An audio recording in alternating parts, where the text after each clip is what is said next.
As to how I changed from an evolutionist to a creationist, it's a very difficult story for me to tell, and I always tell it very reluctantly. So if I stammer here in the beginning a little bit, you must excuse me as I get over it. I don't like digging it all up again. But there are occasions when it is important to show people how God has led in one's life. And so I have to start the story with the very beginning. And maybe then from the background we can see why things happened as they happened. It is a strange story. Some of you might think that parts of it are incomprehensible or may even seem too strange to be true. But it did happen, and it is a fact that it happened like that, and I cannot take it away, so I will tell it as it happened, at least what I remember of it. I was born in a family where my mother was a very staunch, solid Lutheran. She was very faithful in her religion. And my father was a Roman Catholic, and he was very faithful in his religion as well. In those days, it was before the days of Vatican II, and Protestants that were not Catholics were considered to be lost according to Roman Catholic doctrine.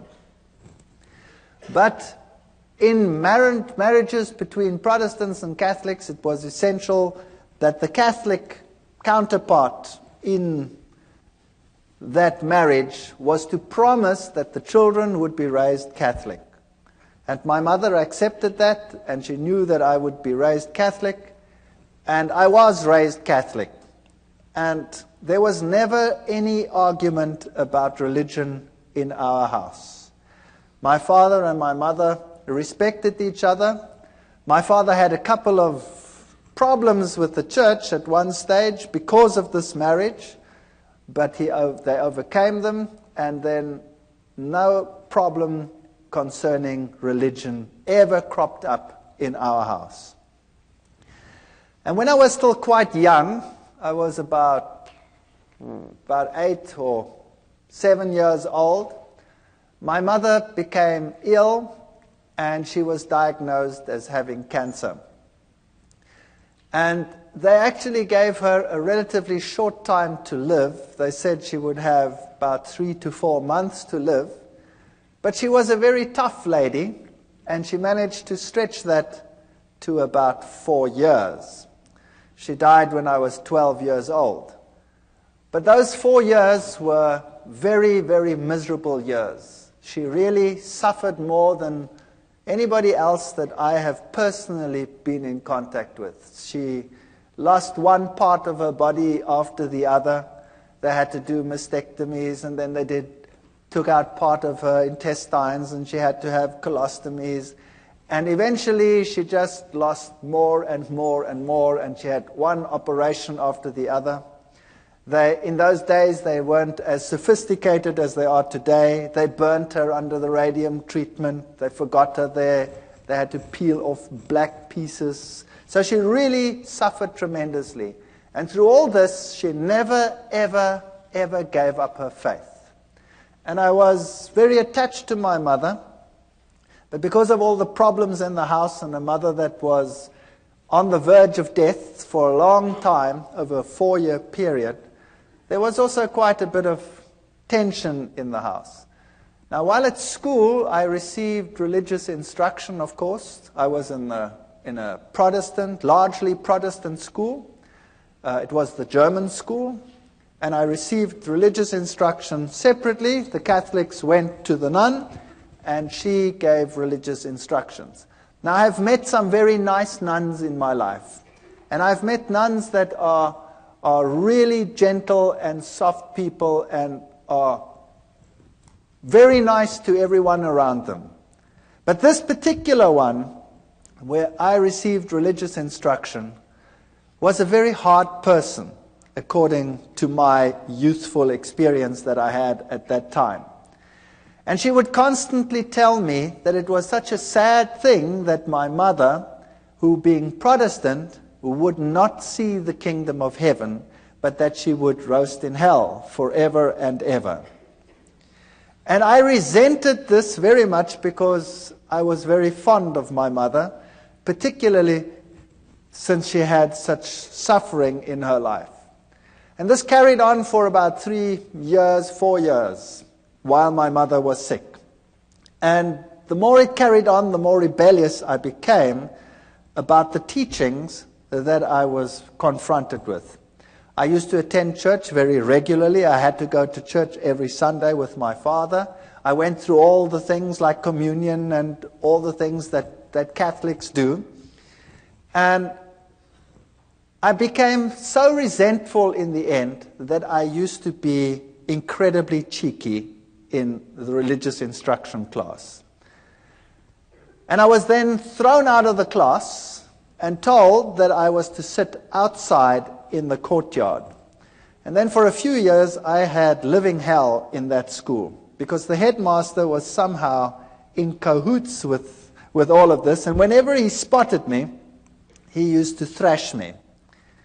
And I used to take this quite well. I can be quite arrogant, or I used to be very arrogant. Maybe not quite so much anymore, but if you bonks me on the bean, maybe the old man will surface. I don't know. I fight against him all the time. And he used to thrash me, and I remember distinctly I used to bend down, and he used to hit me once, 2, 3 times, and I used to ask him, "Are you finished yet, or is your arm lame? What's the matter with you?" And he used to get so angry that he used to really whack me, and when he got to 6, then I'd say, "1 more please, because then I can take you to court. You're only allowed to hit me 6 times. That's the law." So I wasn't very popular. But the point arose where I was sitting in the class one day, in the religious instruction class again, and this lady, this nun, told me again that people who were like we were, and particularly my mother, would go to hell forever and ever. And I got so angry, I took the catechism book and I tore it and I threw it at her feet, and I told her in not too kind a language, even for that age, what she could do with her God. And I was thrown out from that day on a permanent basis, and I had to sit outside in the courtyard, whether it rained or whether the sun shone. And my life in that school was an absolute misery. I never told my parents. Nobody ever knew what was happening. There was another teacher as well who used to call me to the front. Before the class even started, "Would you please come to the front?" And I'd go and stand in the front, and he'd hit me left, right, and threw me out. So I was being thrown out of 2 sessions on a regular basis, and I became an impossible child. I used to sit up in the trees when they come and look for me, the teachers, and I'd have these pine cones, and I used to throw them. Oh boy, those were the days. In any case, my mother finally didn't make it when I was 12 years old, and she died. And then from that time onwards, my home life totally disintegrated. My father married another lady who was a typical stepmother, sort of a fairy tale stepmother. She wouldn't have me around at all, and I was probably impossible, I will admit that. So I was carted off to hostels, and I wasn't allowed to then attend school either anymore. I was supposed to leave school and go into a trade. And that's when I woke up and I decided, no ways, and I don't want to do this. So I managed to persuade some relatives, and I went to another school. And I went through my school life, and I did all right, not too hot, but not too bad either. And then I went to the military, and then finally to the university. But from the age of 12, I never trusted or believed in God at all anymore. As far as I was concerned, if he did exist, he was a dragon, and I wanted nothing to do with him. And when I came to university, there I studied science and I studied zoology, and I thought this was the greatest thing since sliced bread. And there I found out about the whole evolution theory, and I was at a university that was the bastion of evolution. Evolution was dished up for all meals. Every class had an evolutionary basis. And it's amazing because it started off as a religious university, and it has a big theology school, and yet the science faculty was incredibly secular, and in terms of its teachings, very, very evolutionary. They had some very important names in the listings of their professors, Robert Broom and people like that who had worked with the Taung skull, the human so-called ancestor, and our museums were full of these people, and I really got into the evolution theory, and I thought this was the answer to all the problems. While at the university, I had a roommate. I was in the hostel there, and my roommate was a very nice guy, but he was very new age, even for that time. That's a long time ago. So the word New Age wasn't even known at that time. And he was into Scientology. You know the science of Scientology, where they put you on the e-meter and you go through your past lives and through all the problems that you had, and you clear your karma by talking it through and talking it out, and then eventually, well, then you become God and you've got it made. In any case, he became my best friend. And I had nowhere to go on weekends. I had nowhere to go during the holidays. I always had to work, put myself through university, because my stepmother had convinced my father that he mustn't pay anything, so I put myself through.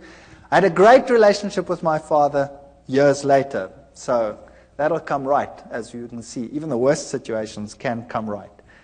And on holidays, I didn't know what to do, so I used to go home with this chap to where he lived, 2,000 kilometers away in another city called Durban.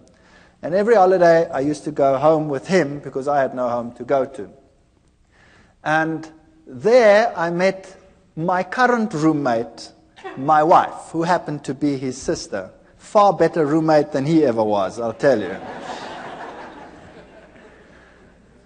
And I have to tell you a little bit about her background. Now you know why I was an atheist. I didn't believe anything. I accepted the evolution theory. It was the answer to all my problems. Now, her background was entirely different. Her father worked in his younger days for a newspaper, and he was sent to investigate all the strange occult occurrences in the country. So he worked for this newspaper, and he had his team and his infrared cameras and all the stuff that you need. And he toured the country from one strange occurrence to the other. He was very skeptical. He believed nothing. He thought it was a big joke, and seances were a big joke and a big fake. And as he attended one meeting after the other, he realized that this was no joke. When he started investigating some of the strange events, and he'd put up a camera at one seance, he was putting up cameras, and he was always looking underneath for hidden mics and what have you. And something grabbed him. There was nobody that grabbed him, but something grabbed him and beat him up to such an extent that he had an egg-sized boil on the top of his head and was lucky to get away with it with his life. Now, when that happens to you, you start thinking, well, that was some hidden microphone that did that. And he came into situations which were so strange that he became involved in them later. Situations like a house where, when the little child had been sent to bed, the shoes would come walking through the room. And another situation where a newborn baby used to scream hysterically, and when the parents came in, they'd always used to find the baby on top of the cupboard, newborn baby, out of the cot, on top of a cupboard, and they'd walk up and just manage to save the child as it fell down. Now, he went to that house and he sealed every single window, and he had his guards outside because he thought, somebody was playing the fool. And he kept the lock and he waited there, and sure enough the child screamed and he went in, and there the child was on top of the cupboard and he just caught it as it fell down. There was other occasions when in a certain house human excrement was flying around. And he sat in this house and it started howling and the human excrement started flying against all the walls. Strange, strange occurrences. Witchcraft of the worst kind. There was one house that was plagued by a baboon that used to come in and tear everything apart. That's a big ape. And it tore everything apart and it terrorized this family and they could never catch it. And then one day they shot this baboon as it came in, and it ran out and the blood trail ended up on the veranda outside. And as they came out, the blood trail ended and there lay one of the workers dead. So this was typical African witchcraft as you find it in Africa, in some places even today still. And this convinced him that there definitely was something going on, and he got into seances more deeply, and then he started learning that, there were higher mediums and lower mediums, the riff-raff mediums for the lower people, the higher mediums who communicated with the better spirits. And this is how he became involved in this type of thing, and then eventually he moved into the New Age sort of movement and became very high up in this sort of agenda. He wrote books on it, and he was very well received in those circles. Later in life, my wife's parents got divorced, and he married a person, a lady, who was also very, very high up in the New Age movement. In fact, she is one of the instructors in the Course of Miracles. She teaches people how to become Christs and to perform miracles. Incredibly evil situations sometimes in that house, and the occurrences that happened in my wife's house as a child were very strange indeed. They would have one chair where there was always someone sitting breathing heavily.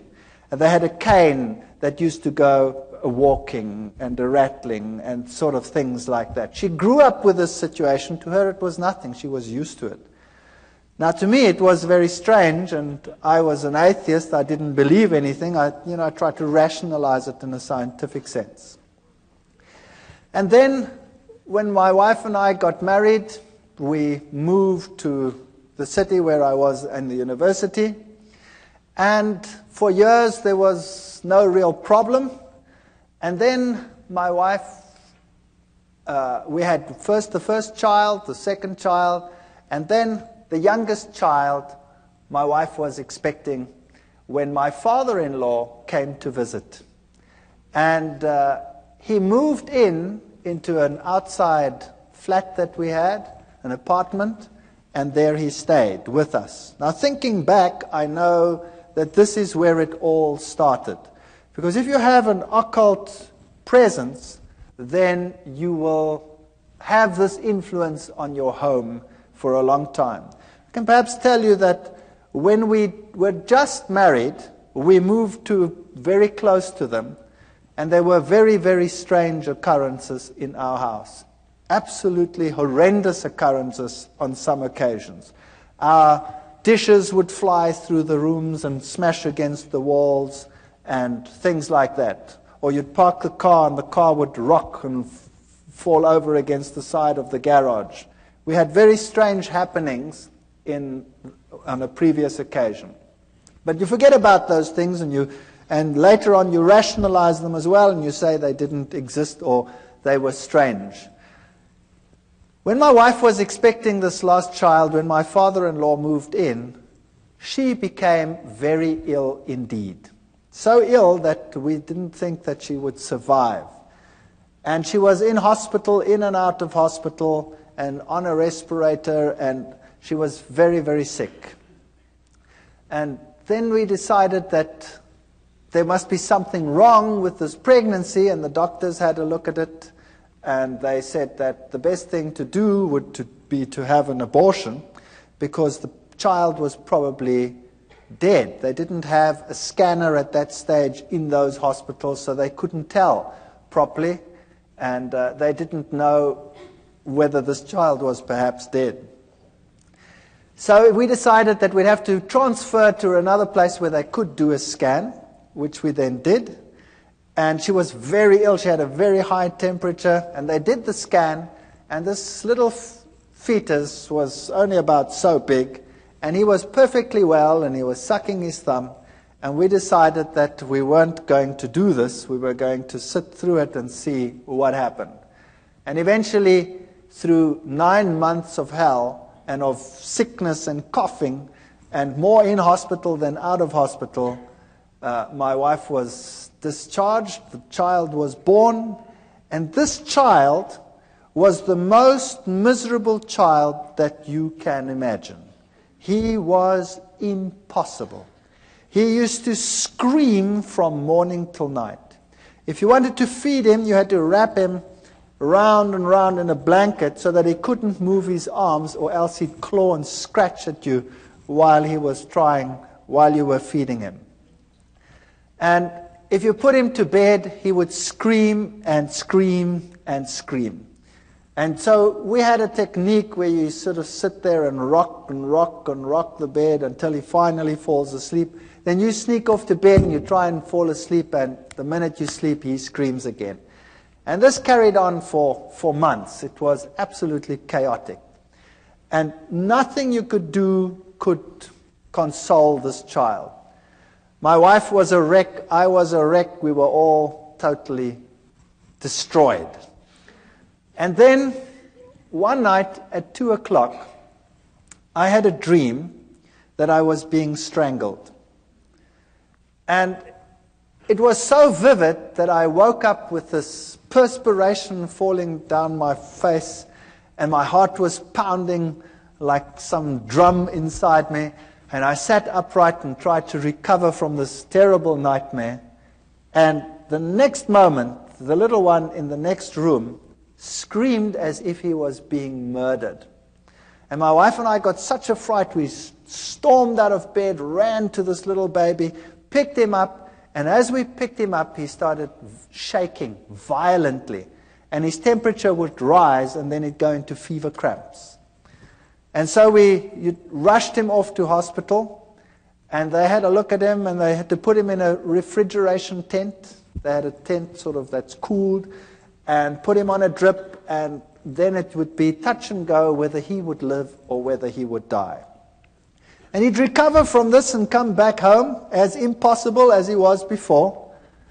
And it would go fine for about 2, 3, 4 weeks. I can't remember what the gap was in between. And then precisely 2 o'clock at night, exactly 2 o'clock, it was uncanny. We had a clock on our bed, and it was a display clock, so you could see exactly 1400 hours and 2 o'clock, whatever it was, 2 o'clock in the morning. That's when I woke up with this terrible feeling that I was being strangled. And I shook my wife and said, I've just had that terrible dream again. And then the little one would scream in the next room, and we'd run, and we'd pick him up, and the same thing would happen. It was so bad that we would think that we wouldn't make it to hospital, the child would die. There was nothing you could do. As soon as he started the screaming, his temperature would just rise. And it would just go so high that he would fall unconscious. Eventually, they got to know us so well that the hospital had this place prepared for him whenever it was necessary. They didn't know what was the matter with him. They could never find out. On one occasion, the doctor said they have to do a lumbar puncture because there must be something wrong with his cerebrospinal fluid. Maybe he has some brain infection that is causing this. And I remember taking him to this hospital, and he was just a baby, and afterwards he screamed so that my wife became quite hysterical. When the doctors came out, they said, this is incredible. There were 4 adults that had to hold this child down. He was less than a year old, and the 4 adults had to hold him down because he was plucking them around. So this little chap was, if anything, definitely very much possessed. And you can rationalize it if it happens once, and you can rationalize it if it happens twice. But if it keeps on happening for weeks and months on end, that at precisely 2 o'clock you have an experience in one room, and then immediately thereafter there's a scream in another room, then the law of statistics tells you that no matter how atheistic you are and no matter how scientific you try and be about this issue, the two incidences are connected. And I was sitting in the hospital one day. My wife and I took turns to be with the little one, and he was in a very bad state. And it had happened for the umpteenth time. And there I was in the hospital, and I was marking papers. I remember it as if it were yesterday. I was marking. And all of a sudden, in this refrigeration tent, this child started shaking. And he started getting one of these attacks and fits in his bed. So I went and ran and called the nurse, and I picked him up. And he shook so that he tore the drips out. Now, this child had been on so many drips that they couldn't find the veins anymore on his arms or on his legs, so they had to put it into the veins here on the head. And he shook so that they tore out. Now I've got this child in his fit, and I've got this child with his thing torn out, and he tore the vein completely, so the blood was running down his face. And it was such a horrible sight that I went crazy. I couldn't handle this. And eventually he calmed down, and they put him back in the tent, and they got the drip back in, and he managed to survive the night. But that night I sat there and I said to myself, what can I do? There is no medical help. Nothing can help us. And the two incidences must be connected. Where do I find help for this situation? And they tell me, once a Catholic, always a Catholic. And as I was sitting there that night in that hospital, mulling over these things, the images of the Catholic Church and its power over demons, and the film The Exorcist was just in circuit. And I thought to myself, perhaps I can go back to my old church and ask them to help me. So I made a resolution that I would do that because I had no other way out. And the next day I went to the Catholic Church, and the Catholic priest was sitting in his room, and I remember this as well too. He had the glass there, and there was a brandy bottle there, and he wasn't too sober. And I went up to him and I said to him, I'm a Roman Catholic, but I don't come to church, and I have a problem. And he said, well, what is your problem? He was very nice. And I said to him, well, I'm an atheist and I'm a scientist. I don't want to talk about this thing like that. And I sort of ummed and ahed, and I said, well, I have a problem at home.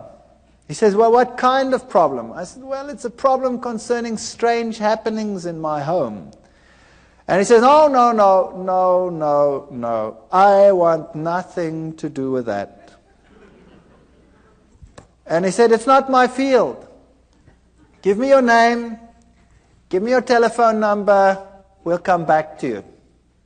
So I gave him my name and my telephone number. All I'd said was, I have strange happenings in my home. That's it. And I went home and I thought, well, that was a lot of help. Thank you very much. And I wasn't home very long when I got a call from another priest. And this one sounded very sophisticated. And he told me whether I would like to meet him at a monastery nearby. So I went to the monastery, and there was this old man. And he was so impressive. He really made such a powerful impression upon me. He told me to sit down, and then he started to tell me what the problem in my home was. And my mouth fell open. If there was a fly, it would have gone straight in. He told me there was a problem in my house, that Satan was trying to kill my son, and that we were being terrorized. And I said to him, that's impossible. How do you know that? I never said anything to anyone. He says, never mind how I know. I also know, he said, that the problem in your home is so severe that it will take the highest levels of action in order to get rid of it. And we will also have to say a mass in your house. And then he said to me, it is illegal for me just to say a mass in any house. To say a mass in a private house, I need to have permission from the bishop. And I already have it. Here it is. And there was the signed permission from the bishop to say a mass in my house. He knew beforehand what was going to happen. He knew beforehand that he needed the permission. And everything was arranged before I even told them what the problem was. Now that blew me out of the water. Then I said to him, fair enough, then you can come to my house and you can do whatever you have to do. But I have a problem in that I was am an atheist. And I haven't been to the church. And now you're going to say mass and all these things in my house. And, I've been a bad boy all these years. And he said, but surely you won't be an atheist anymore. And I said, what about my wife? She's not even Catholic. She's Dutch Reformed. He says, no problem. So he came and he spoke to my wife, and my wife was as impressed as I was, very impressed. And he said, take me through the house. And we went through the house, and when we got into the little one's room, all of a sudden, he started falling around. And he couldn't stand anymore, this old man. And I stood there behind him, and I was sort of doing this behind him, like they do on the stage in some of these ministries where the guys fall out and they don't know which way they're going to fall. Well, it happened there as well. And here he was, shaking and perspiring and really being battered. And eventually it calmed down, and we went to the other rooms, and then we came into our bedroom. And he was thrown around again, but not as bad as in the little one's room. And then he said to me, the little one's room is the worst place in your house. Now we have to exorcise your entire house. Bring me some water. We brought him some water. And then he took out special salt, which he said was very special exorcism holy salt. And he made the sign of the cross with the salt in the water. And then he also told me that he had a special ring with him which had the relics of a particular saint that was potent in terms of exorcising. And this priest, had been an exorcist for the Roman Catholic Church in many countries. He was Irish. And then he took this bowl of holy water that he had made, and he went to every single window and door in the house. And he took it and he put a cross on the windows. And of course, as it evaporates, you have this faint cross of salt on your windows. And he went through the entire house with this holy water, and then he put the holy water down. And he said, now we tell the Mass here in this child's room. And he prepared everything. And as he was preparing, we had lots of pets in our house. We had a dog and 2 cats and you name it, all the good stuff that one has when one has kids in the house. And as he was preparing, all of a sudden, all the animals came running into this room. And there they sat. And I looked at this and I said, well, this is weird. What's going on here? And he did the Mass. And then before he left, he said, what you have to do now is above every child's bed, you have to put the following. And he took out of his pockets amulets from Lourdes, where Mary had appeared. And he gave an amulet from Lourdes. He said there were many fake ones. This was the real thing. And we had to put it above each child's bed. And then he did an amazing thing. He took his ordination cross off. And he gave it to me and he said, this one you put over the little one. I hate it when the devil destroys little children. And we hung it up over there. And my wife was giving pottery classes at the Technicon at that time, and she'd made a very beautiful pot. And so she decided to give it to him as a gift, because how do you pay for what he did? I mean, what do you do? So she gave this to him as a gift, and he said, "This gift is so precious, I'm going to give it to the nuns that are in a certain monastery where they never ever come out and see civilization." And then he left. And that night, we're very expectant. We take this little child, and he's quite happy, really, not screaming as usual.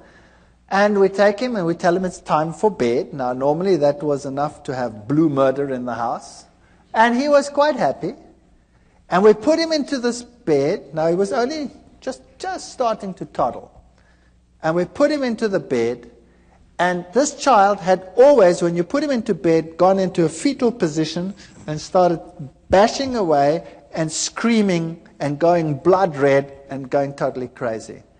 That night, we put him into the bed, and he rolled onto his back and laughed.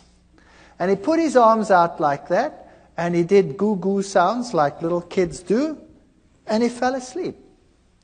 And for the first time in his life, he slept right through the night. And the next night, he slept right through the night. And the next night, and the next night, and the next night, and the next week, and the next month. And here was I, the hard-nosed atheist scientist who knows it all, and here was peace and quiet in my house. And then I realized that I do not know it all at all. And I said to myself, now what am I going to do? Here is a major problem in my house, and the church solves the problem. Now, am I going to ignore it? Or am I going to say, there is a God, and I have a responsibility towards this God?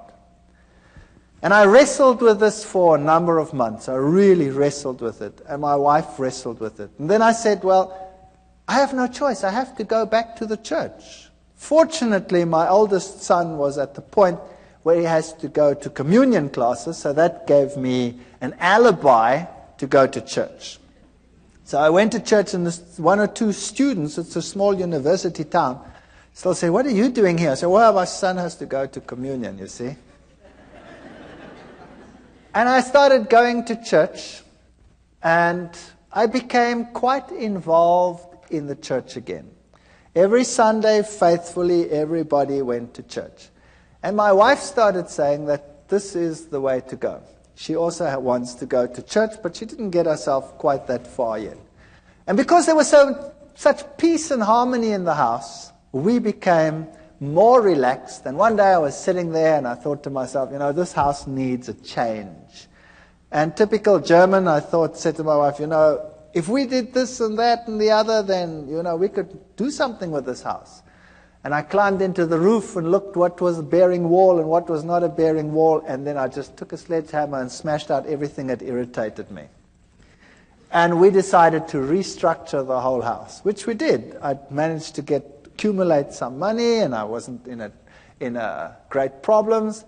And then we redid our entire house. And during the process, I had to go and see a man for the kitchen. I wasn't really involved in the church yet. I'm sort of in the stage of, I don't really know, but. And the man who did the kitchen came and said to me, by the way, I walk with the Lord. And I still remember distinctly thinking, oh brother, another one who walks with the Lord. And I said to him, okay, that's fair enough. You walk with the Lord. I was very cheeky. You walk with the Lord, but I just want the kitchen. Is that okay? And he said, yeah, okay, that's okay. But can I give you this? And he gave me a pamphlet. And, well, he was a nice guy, and, I stood with the pamphlet, and I put it in a drawer. And I said, well, I'll read it later. And then he put the kitchen in, the house was finished, and when this was all done, I started going back to the church. And this carried on for a period of 1 year. And I faithfully went to church regularly. And I always sat there on a Sunday morning and I marveled at all the things that I knew were happening in the Catholic Church. I went through the catechism again as my son went through the catechism. And I wondered at the same ritual happening every time. You know, the host going up, the change from bread to divinity, the little box with the red light where God was. And I started puzzling as to why God wanted the same things over and over again. And why he was satisfied with the same ritual over and over again. But I was convinced this was the truth. I was convinced Catholicism was God's representative on this earth because it had solved a problem in my home. But I wanted to get to know this God. And I wanted to know what it's like to have a relationship with this God. And I looked at the charismatic movement where they had the slaying in the spirit, and I thought to myself, isn't that perhaps the experience that one must have in order to know that this God really exists? Because I don't really feel him. I don't know where he is. But on the other hand, I'd always been so skeptical of this, and I'd always said to myself, these people with their religious crutch. And then one day, I was sitting in class, and I was giving a lecture to a first-year group of students. I'd spoken to the priest, by the way, about evolution, and the Catholic Church said to me, of course there's evolution, there's no problem with that. So I had no problems with that either. I could carry on with my evolution and now believe in God. It was quite a nice arrangement. And I was in a first-year class, and I was giving a lecture with a very heavy evolutionary base. And a young girl got up in a first-year class. Now that takes courage. 300 first-year students, and a young girl gets up in my class. And she says, excuse me. And I say, yes, what's your problem? And she says, what you are saying is against my beliefs. What you are saying is a lie. I believe that God created the heavens and the earth. He is the creator of the universe. Well, I nearly exploded. I destroyed her. I ridiculed her. I finished her off. She sat down and she cried in my class. And I thought, well, job well done. And then the class was over, and all the students were very impressed at all the eloquence I put onto the board and proved to them what a ridiculous idea this was that this young girl had postulated. And I went back and sat in my office, and then there was a question earlier about conscience. Do you remember it? Well, this little voice here wouldn't let me go and kept on telling me what a mean son of a gun I was. And how could I, in front of everyone, attack and humiliate this young girl to such an extent? And I felt really bad about myself. My conscience wouldn't let me go. And I didn't know how to handle this. So typical Catholic way, I thought, well, on the way home for lunch, I wouldn't stay far from the university, so I always went home for lunch. I'll go by the Catholic Church and sit there for a while, and hopefully the feeling will go away. So I drove past, and I went into the church, and I sat inside, and it was locked. The door was open. You could come to a few pews, but around the altar it was locked because thieves had been stealing. And I sat there and I spoke to God, and I looked at the little red light, which means that the host was present there, so God was present. And it struck me that he was locked up in that little box. And then I sat there for a long while, and I was tortured in my soul. I was tortured. And I said to myself, do you know, God must be here because he did such wonderful things in my home. My family is totally different. My wife was willing to be converted. I'd called the Catholic priest to our home so that she could become a Catholic. And for some reason, he just never made it. He never made it. He always had something on. But he was still going to come. And I sat in that church and I wrestled with God, and I told him that I have all these feelings and I don't know where he is, and I've never really met him. And I know that in other churches all these exciting things happening, and here, you know, we have the same thing every Sunday, and where are you? And I sat there in the pew and I said, okay, God, if you really exist, then now you must show me, because I really cannot find you. And with that feeling, I went home, feeling a bit better. And typical me, I was home quickly, and then I started rummaging in the drawer. I was looking for something, and all of a sudden, as I rummaged in this drawer, I pick up this pamphlet. This is now a year after this man who was walking with the Lord gave me this pamphlet. And I pick up this pamphlet and I start reading it. It was in German, and it had 3 columns. It had the law of God on the one column, and it had the law according to the Catholic Church, and it had the law according to the Lutheran Church. And then it explained how the commandments had been changed by the church, and it had the Bible texts of how it had been changed. And I thought to myself, now, what rubbish is this? This is absolute garbage. And I said to my wife, I didn't say that, I called her by her name. I said, have we got a Bible in the house? And she said, no, I don't think so. I don't think there's a Bible. I said, surely there must be a Bible in the house. We've been going for church for almost a year now, and there's no Bible in the house. There were lots of catechism books in the house. So I grabbed the catechism book and opened it up and looked, and sure, the commandments as on the pamphlet were identical to those in the catechism book. And then I remembered an old box that an old lady that had died had left me. And I'd put it in the garage after having sorted out some of the things. And I remembered there were a whole lot of books, and I knew that little old ladies probably would have Bibles. So I went outside in the garage, rummaged in this box, and sure enough, here was an old Bible, an old German Bible.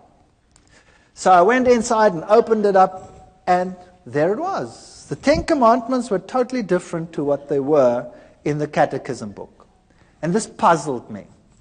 So after 1 year, I phoned this cabinet maker, and I said to him, remember me a year ago, you put a kitchen in for me? He says, you know what? I've been trying to phone you all day. I had this feeling I must phone you, but I don't know why. What's the matter? I said, will you please come round? You left me a pamphlet that I want to talk to you about it after 1 year. And he came round, and he was a nice guy. And we started talking. And then we started talking about the scriptures and about the Bible. And we started talking about the book of Daniel and the prophecies pertaining to Daniel chapter 7. And I went through it with him, and we wrote, and we worked till about 3 o'clock in the morning. And he came the next day and the next day. And in 3 days, we'd gone through Daniel and Revelation, all the historic facts and all these things, and I wouldn't believe a word of it.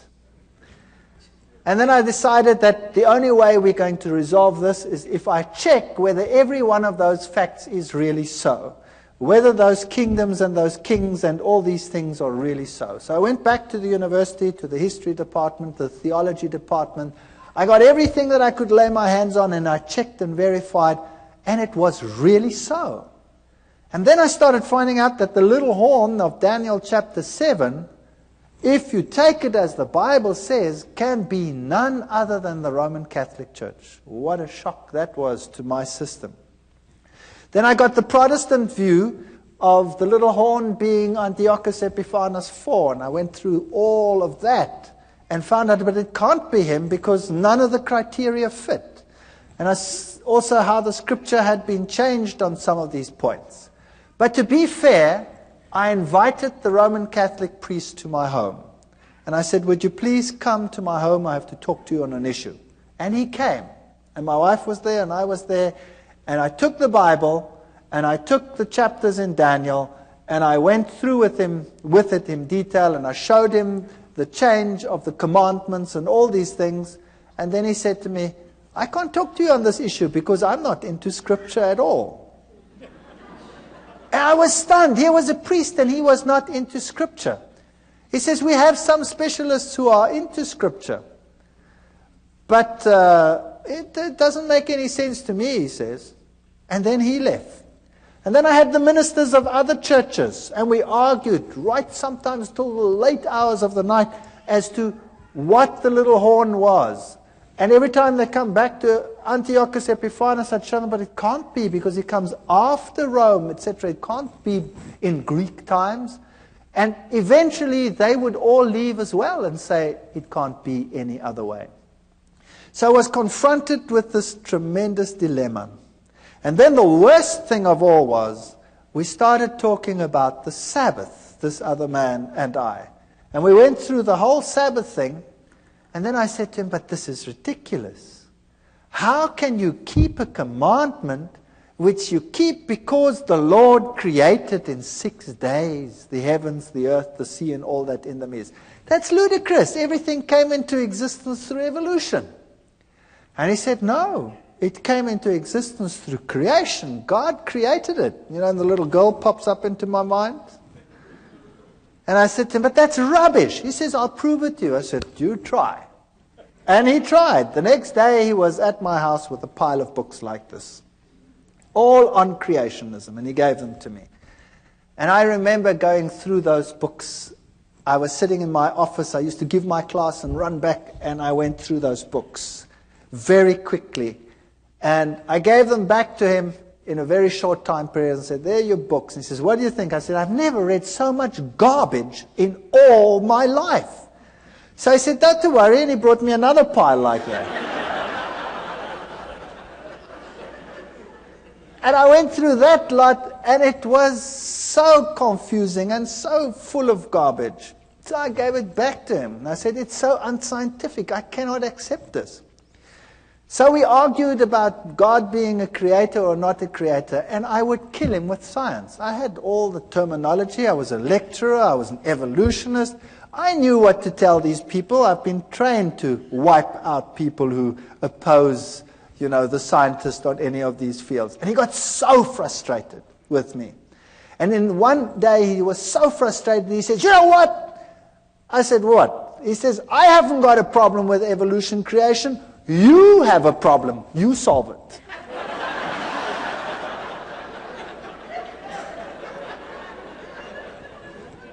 So there the ball was in my court. In the meantime, things were happening again in my house. The little one would again become miserable every time it was time for bedtime. He again became grouchy and screaming and what have you. And we also noticed that whenever we had a moment of peace, my wife and I, we studied the scriptures like, I cannot tell you how we studied it. I finished a Bible. In 2 months I had to throw it away. It was finished. It fell apart. And my wife was studying. And she had tremendous problems with the Sabbath idea. It made no sense. It was so stupid. And nobody at work knew what was happening with me. And one day I came to work, and the secretary in the department came up to me and said, I've got something for you to read. And she handed me a pile about so thick of documents. And when I looked at them in a spare moment, I saw that it was a long piece of writing against the Sabbath. And it was written against Seventh-day Adventists. And this stunned me because nobody at work knew what was happening with me. I mean, a scientist would never admit, that he's now talking about and thinking about religion. That was ridiculous. My colleagues were all atheists. And I took this and I thought to myself, no, what am I going to do with this? I haven't got time with this. I'm wrestling with evolution. So I gave it to my wife. And I said, here's fodder. You go through this. Maybe there's a way out of all this. And she meticulously went through every statement. It was really a thick, thick thing written against it. And while I was wrestling with evolution, she was wrestling with that. And then one day she said to me, I've been through every single statement they have. And every single one, I've put it next to the Bible. And every time, this is the word of man and the Bible has something else to say. So this document here has now convinced me that the Sabbath must be right. That was something. So a document written against the Sabbath proved to her that the Sabbath was actually very important and right. But I still had a problem. A major problem. I couldn't accept it because I'm not going to keep a day for creation that took 6 billion years, let alone 6 days. And the ball was in my court, and at that stage, everything started going wrong again in my house. And when we picked up the Bible, the little one would go hysterical. Whenever we had a spare moment, he would go hysterical. And eventually, he took a bottle of wine, we'd been drinking wine, and he smashed it. I wasn't in the room at the time, but I just heard the glass breaking. And then we came out, and he was walking all over the glass. And his feet were cut to shreds. His big toe was almost severed. So back to hospital. They sewed the toe back on, and it was a nightmare from then onwards in our house. And I was wrestling with the Sabbath issue. And I stood in the library one day. We had the biggest evolution-based library in the Southern Hemisphere at that university. And I said to myself, there must be a solution. And I said in my mind, God, if there is something wrong with this theory of evolution, then I haven't found it yet, and you must show me. Because nobody else can show me. And I went into this library, took out a book. And as I walked out the door, a colleague stopped me and he said, hold it. There's another book you must take, which is the same book as that one, but the new edition, it's on the back shelf.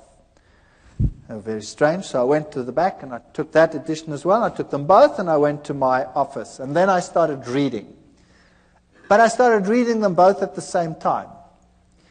And then as I looked at the one, the old edition would say that there is a major problem with the cetaceans, with the whales, because they appear suddenly in the fossil record fully formed. And there is no evidence that the one gave rise to the other. The new edition would couch it all in scientific terminology, would say cetaceans have an ancient origin and evolved from such and such to such and such and such and such and such and such. And I went through them, one model after the other, and the old one would admit to the problem, the new one would never admit to the problem. And that's when I started thinking, wait, there's something wrong here. There's something fishy here. And whenever I went into the library, it was if some miracle would happen. I would take out something, and the very next thing I would take would be exactly the opposite on the same issue. And very quickly, I had a big pile. And then I was giving classes at that time in genetics, and I started thinking about this. And then I started working out this genetic thing, and much as like we did over here. And I started thinking about what are the problems. Let me now objectively, just for once, sit down and think, what are the problems? And I came up with such a pile of problems that it stunned me. And something must have been helping me, because the problem list was so enormous, it was unbelievable. And then one night I was sitting at home, and child was impossible. He went to bed, and we went to bed. 2 o'clock at night, I had a dream. I was being strangled. And the little one screamed in the next room, and we ran, and the same thing happened. But he didn't get so sick that he had to go to hospital. He just got a very high fever, and we could handle it somehow at home. And then I contacted this other person, and I said to him, there's something very strange here. I know that from the scriptures, the system, the Roman Catholic system, cannot be God's system. And yet, we had this problem, and I didn't want to tell him about it. And then in the end, I half told him about it, but not completely. And he said, don't worry, we'll pray. And it stopped. And then a week later, it happened again at 2 o'clock. And what had happened, unbeknown to me, he had gotten a number of people together and told them to pray at 2 o'clock every night. Get up. And they set their alarms judiciously and got up at 2 o'clock and prayed for a family they didn't even know. And there was total quiet in which we could really study our Bibles in peace and quiet. And then one night, one of the ladies had decided that, it was quiet. Why must she get up? And she didn't get up. And it happened. Now, thinking back on it, God doesn't need the prayer of that one little individual. But there were lessons in it that would later be important to me. That God wants unity amongst His people, and everybody must stand together on an issue. So it was a lesson for them as well as a lesson for us. And then it came to the point where I knew that I cannot sit on the fence forever. Either this is the truth, and I'd studied it and I'd verified it. I'd had lecturers talk with me on the Greek meaning of this and the Hebrew meaning of that. I verified the historic facts. I'd looked at the prophecies. There was no other way in which it made any logical sense whatsoever. I'd studied what the other churches had said. It didn't make sense. And I knew a decision would have to be made. There was no way out. And I decided I was going to do it. I was going to make the decision. No matter how ostracized and how weird this church was to me, the first time my wife saw Adventists, she burst into tears. They ate so strange. They were so different to what we were like. I remember the man said to me, "Don't you want to come to one of our services?" And I said, "That's Sunday. That's my day off. I walk around in jeans and a T-shirt and slops. And I'm not going to any church whatsoever if I can't go exactly like I am. Because if I went to the Catholic church, I went in jeans and T-shirt and slops." He said, "That's fine. Come."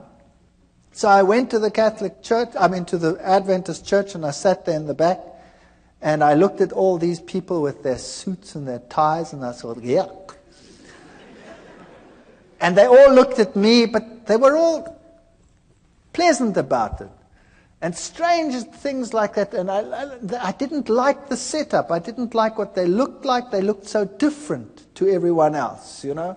My friends were rough, and they would make coarse jokes and all kinds of things, and these were so different. My wife burst into tears when she saw it. She said, "I don't want that lifestyle.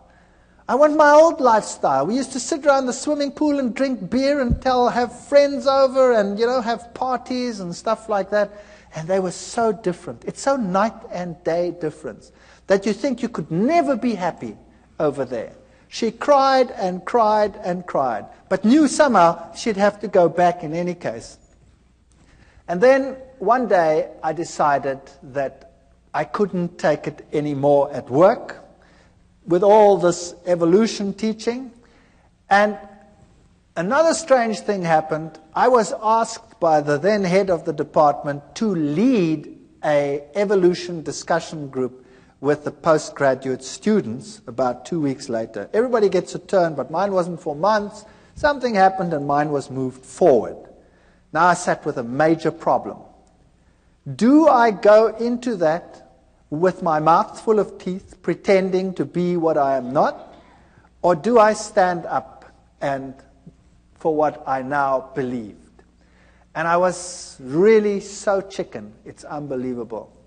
I was so scared of this event. To lose face amongst your colleagues when you've been such a bee's knees all these years is really a painful experience. And I decided after much wrestling and soul searching that I would do it.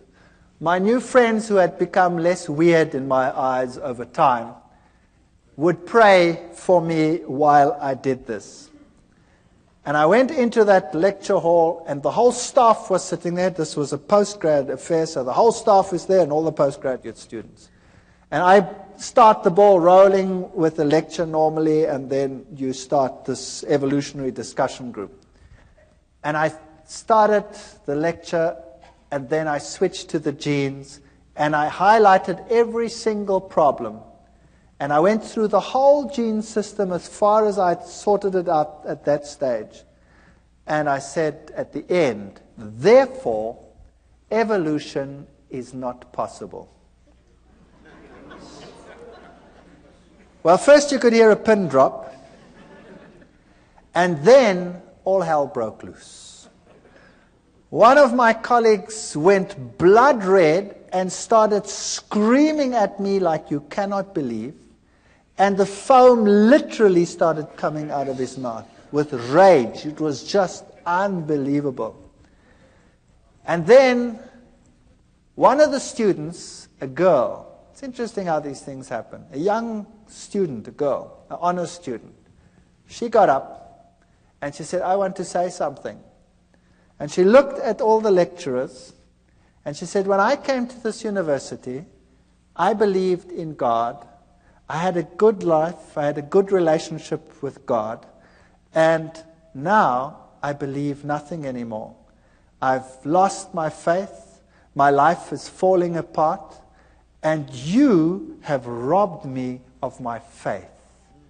And now Dr. Veith is giving this lecture and showed me now that you had been misleading me.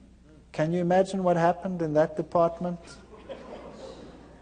That was the end. My life was not worth 1 cent in terms of my scientific credibility. I was finished. When I walked down the passage, my colleagues would turn around and walk the other way. And I decided there and then that it was impossible for me. Then we had a meeting, a special meeting where they decided that the basis of all teaching must be evolution. And of course, I couldn't go along with that. So I decided I would resign. So I resigned. And the head of the department said, you can't just do this. I mean, I had a lot of students, and I was quite popular amongst the students. And I had most of the postgraduate students were under my supervision. And then the rector of the university called me in. And the rector said I must come to him. And I thought to myself, wow, now I must go to the rector. What do? I've got nothing decent to wear. I've never possessed a suit in my life. I bought the suit to go and see the rector. Can you believe that? And when I put on the stupid suit to go and visit the rector, something struck me between the eyes like a hammer blow. It's just a personal thing for me. I thought to myself, now look what you're doing, you idiot. You go and put on a suit to go and speak to a man, but when you go to visit God, you go in jeans and a t-shirt. Purely a personal thing. I don't mind anybody coming to church in jeans and t-shirts. That's fine. It's just for me personal. And that bugged me. And then I went to the rector's office and I sat there opposite the rector and we started talking. And he talked with me for 1 hour. And it was very difficult for the university to get rid of me because I had all these students. And we started talking, and then eventually he said, what if you decided that you do not rock the boat anymore? Then, we could give you something better. Well, that would be a professorship. I was a pretty young guy. I would just about be the youngest professor in the university. And I looked at him and I said to him, the price is too high. And I will leave in any case. And then he says, that's very interesting. By the way, who do you think has the truth? And there I sat, my mouth full of teeth. Do I admit that I believe that some little sect that everybody detests has the truth? And do I say this to a man who has this high position in this university and in the government at large? And I said to him, religion, Christ, churches, whatever. I can't even remember what I said. And he said to me, no, that's not what I want to know. I want to know from you, who do you say has the truth? We went through the same ritual again. And he stopped me and he says, no, I don't want to know that. I want to know from you, who do you think has the truth? And I started off with this again, and in the back of my mind I heard this terrible cock crowing. 3 times I thought,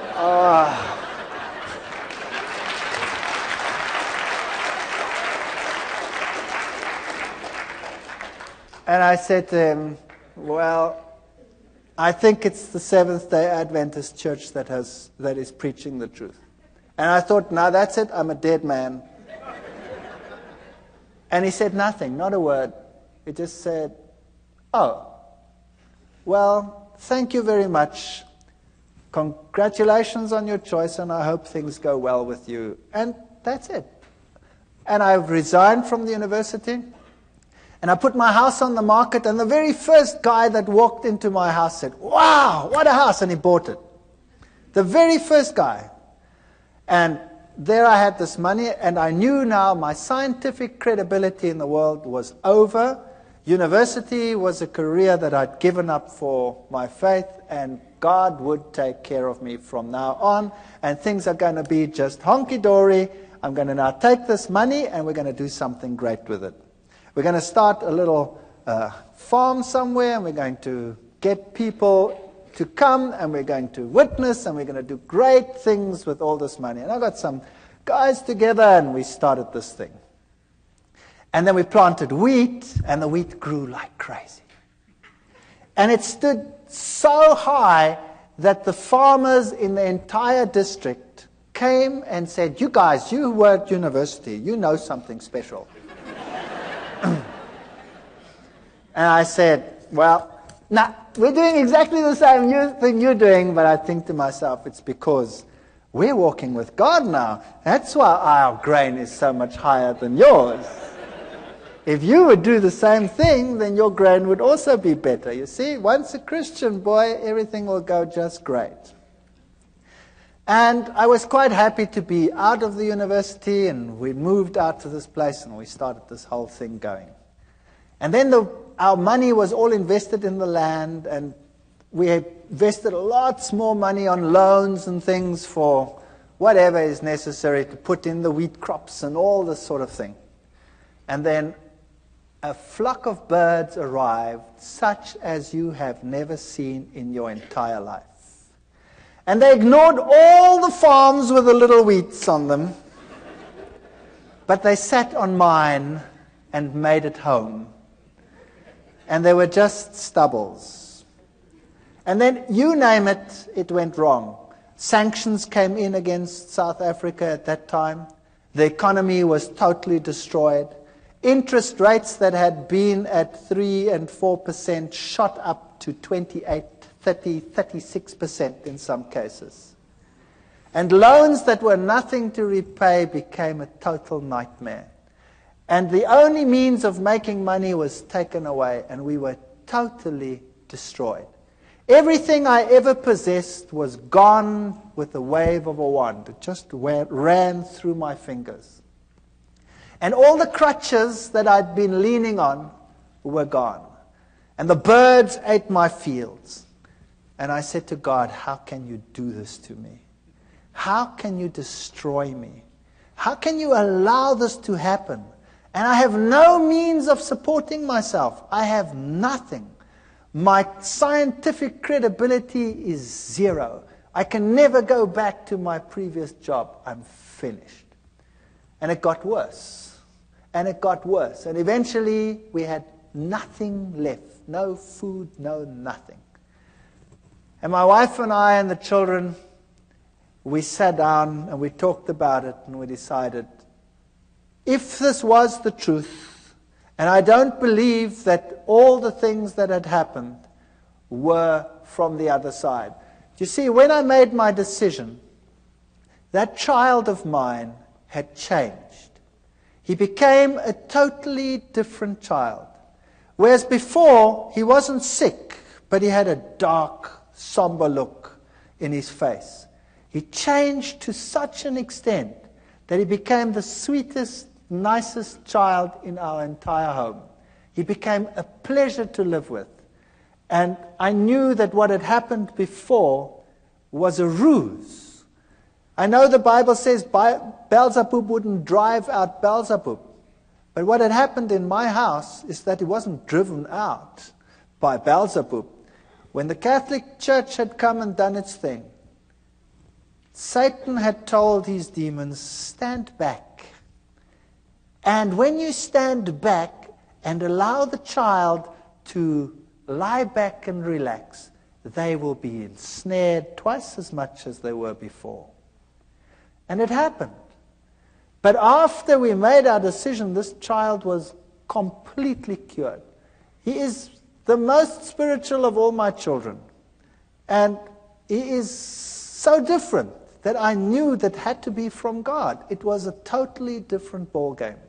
The other interesting thing that happened was that same Catholic priest, after all this time, more than a year, out of the blue, while I was wrestling with this decision, phoned me.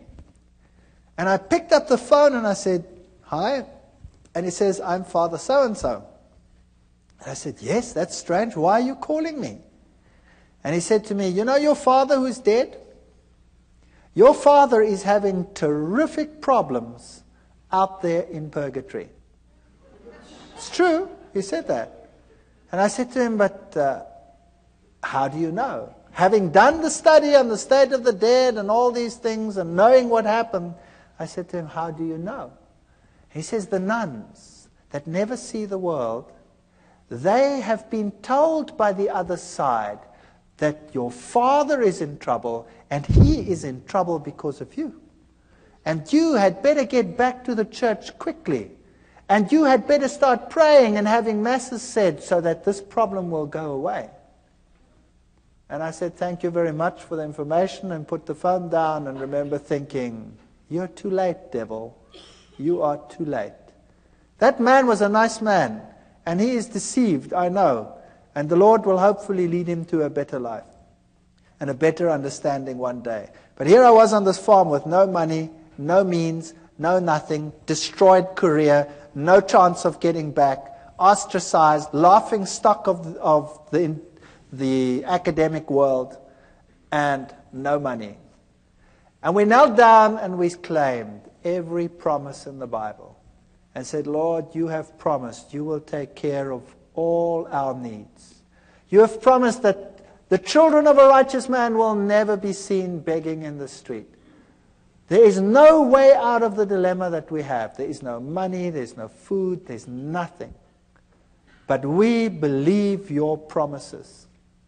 And we wrote a letter, and we put it down in writing, all the promises, and said, "You cannot lie. Therefore, these promises must be for us. And if our life out here is destroyed and our farm is destroyed, then so be it. There must be something else that you have in mind." And then we went to bed. And the next morning at 8 o'clock, the phone rang, and a professor from another university phoned me and said one of his colleagues has got a major problem and has to go away and has to take extended leave for a year. And they need someone to replace immediately, and the subject being taught is exactly the same field that I was in. And I said to him, "Well, what do you want me to do?" He says, "Well, you could come and give the classes." And I said to him, "But, you know, what about, He says, "Never mind, as long as you stick with science, and who cares, it doesn't matter. You come and would you do that for us? We're in a jam and we need someone and we know that you're available." And I said, "Well, that would be great. Thank you very much. When do I start?" And he says, "Well, we'd have to get it through the committees and probably in 3 months' time."